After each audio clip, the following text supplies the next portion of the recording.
Diamond Harbour Lok Sabha কেন্দ্রের নাহান্না স্কুলের 92 নম্বর বুথের ইভিএম মেশিনে সিপিএম এবং বিজেপির সিম্বলের ওপর ব্ল্যাক টেপ লাগিয়ে দেওয়া হয়েছে বলে অভিযোগ করলেন আনসার শেখ। সেই অভিযোগ করার পরেই তৃণমূল আশ্রিত দুষ্কৃতীরা তাকে কলার ধরে টেনে নিয়ে গিয়ে মারধর করে বলে অভিযোগ। গুরুতর আহত অবস্থায় তাকে ডায়মন্ড হারবার মেডিকেল কলেজ ও হাসপাতালে নিয়ে যাওয়া হয়।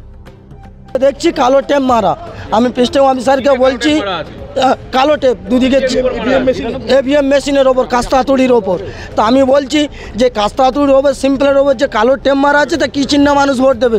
যখন সাধারণ ভোটার এসে ভোট দেবে তোদের তো সব তাই এত কেন হচ্ছে জুলুম হচ্ছে, মানুষ ভোট দেবে না বলতে আমি প্রেসিডেন্ট অফিসারের দেখাচ্ছি দুটো রেজেন এনে দেখে তুলে দিল।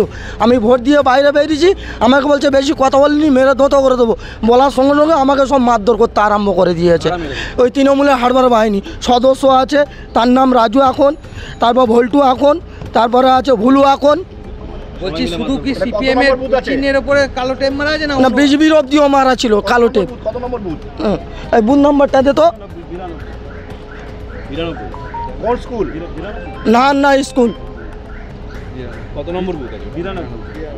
92 বুথ। আপনার নাম? আমার নাম আনসার আলী শেখ। হ্যালো, আপনি কি সিপিএম সমর্থক? আমি সিপিএম সমর্থক। মেরেছে কি দিয়ে? ঘুষি লাঠি চড় পাইকারি মারতে যেত তো 50-60 জন চলছিল। আমার এজেন্টকে মেরে বার করে দেওয়া হয়েছিল।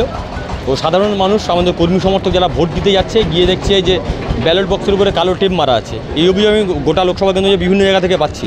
ও সেটা গিয়ে প্রতিবাদ করেছে, এজেন্টকে বলেছে, বলার পরে প্রিসাইডিং অফিসার ওখান থেকে কালো টেপটা তুলে দেয়। ও যখন ভোট দিয়ে বাইরে বেরোচ্ছে তখন তৃণমূলের বহিরাগত দুষ্কৃতী আর ওখানে পঞ্চায়েত সদস্য যে চিনিয়ে দিচ্ছে, তার নেতৃত্বে বেধড়ক মারধর করা হয়েছে। এখন ওকে হসপিটালে ভর্তি করেছি। লাঠি কিল চড় ঘুষি প্রায় 40-50 জন মিলে একটা লোককে, ওই রোগাপাতলা লোক দিন আনে দিন খায়, তার উপরে বেধড়ক আক্রমণ করেছে। আমি প্রশ্ন করতে চাই এটি কি ডায়মন্ড হারবার মডেল? ভয় পাচ্ছেন কেন? কালো টেপ মারতে হচ্ছে কেন সিপিএমের সিম্বলের উপরে? আসলে এই কালো টেপটা ওনার চোখে মারা উচিত, ওনার মুখে মারা উচিত সাংসদের। আজকের গণতন্ত্রের কালো দিন, মানুষ ভোট দিতে পারছে না, অবাধে ছাপ্পা চলছে, অবাধে লুট হচ্ছে।